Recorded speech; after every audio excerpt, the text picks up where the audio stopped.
ராமன் வினவ, முனிவன் மௌனம் காக்க, வானம் பிளக்க அரக்கர்கள் ஆர்ப்பரித்தனர். வணக்கம் நண்பர்களே. வேள்விச்சாலையின் புனிதத்திலே அரியதோர் காட்சியை நாம் கண்டோம்.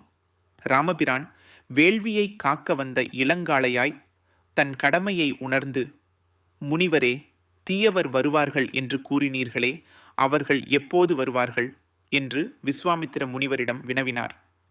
ஆனால் முனிவரோ ஒரு வார்த்தை கூட பேசவில்லை. அவர் ஒரு மௌன விரதியைப் போல ஆழ்ந்த அமைதியில் உறைந்திருந்தார். அந்த அமைதிக்கு ஒரு ஆழமான பொருள் இருந்தது. போர் நடக்கப் போவதை உணர்த்தும் அமைதி அது. வார்த்தை மாறு உரைத்திலன் முனிவன் மௌனியாய் போர்த்தொழில் குமரனும் தொழுது போந்தபின் பார்த்தனன் விசும்பினை பருவ மேகம் போல் ஆர்த்தனர் இடித்தனர் அசனி அஞ்சவே. அன்பார்ந்தவர்களே, கம்பர் இங்கு ஒரு அற்புதமான காட்சியை நம் கண்முன் நிறுத்துகிறார். வார்த்தை மாறு உரைத்திலன் முனிவன் மௌனியாய். ஆம், ராமபிரான் எப்போது வருவார்கள் என்று கேட்டதற்கு விஸ்வாமித்திர முனிவர் ஒரு வார்த்தை கூட பேசவில்லை. அவர்கள் வருவார்கள் என்றோ, இன்னும் சிறிது நேரத்தில் வருவார்கள் என்றோ எந்த மறுமொழியும் அவர் உரைக்கவில்லை. மௌனம் காத்தார். ஏனெனில் போர் வீரனுக்குச் சொல்லால் போதனை செய்வதை விட அனுபவத்தால் உணர்த்துவதே சிறந்தது என்று அவருக்கு தெரியும்.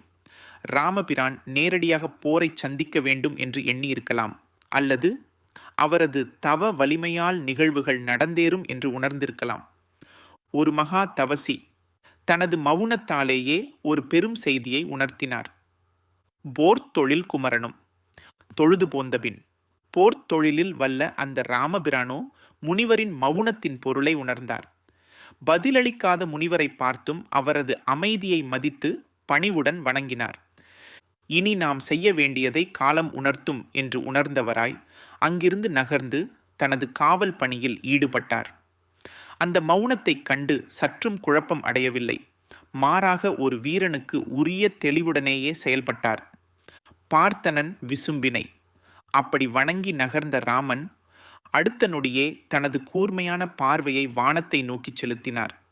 எங்கு, எப்படி, எந்த திசையில் அந்த அரக்கர்கள் வருவார்கள் என்று ஒரு வீரனுக்கு உரிய முன் அறிவிப்பு உணர்வுடன் வானத்தின் திசைகளை ஆராய்ந்தார். ஏதோ ஒரு பெருநிகழ்வு நடக்கப் போகிறது என்பதை உணர்ந்த அந்த மகா புருஷனின் பார்வை அது. பருவ மேகம் போல் ஆர்த்தனர் இடித்தனர் அசனி அஞ்சவே. அவன் அப்படி வானத்தை பார்த்த அதே கணம் நம்ப முடியாத ஒரு நிகழ்வு. மழைக்காலத்து மேகங்கள் ஒன்று திரண்டு வானத்தையே இருளாக்கி இடியென முழங்கும் அல்லவா? அதைவிட பல மடங்கு பயங்கரமாக அந்த கொடிய அரக்கர்கள் கூட்டமாக வந்தனர். வானவெளியை பிளந்து கொண்டு இடியையும் நடுங்க வைக்கும் அளவுக்கு பெரியதோர் ஆரவாரத்துடன் தங்கள் கொடூரமான குரல்களை எழுப்பினர். அசனி அஞ்சவே, இடி கூட அஞ்சும் வண்ணம். ஒரு இடியின் சத்தம் நம்மை பயமுறுத்தும் அல்லவா? அதைவிட கோரமான வானத்தையே பிளக்கும் அளவுக்கான ஓசையுடன் அந்த அசுர கூட்டம் வேள்விச்சாலையை நோக்கி சீறி பாய்ந்து வந்தனர். ஆம், அந்த மௌனம் கலைந்து வானமே அதிர்ந்து அரக்கர்களின் கோர ஆரவாரம் விண்ணை பிளந்தது.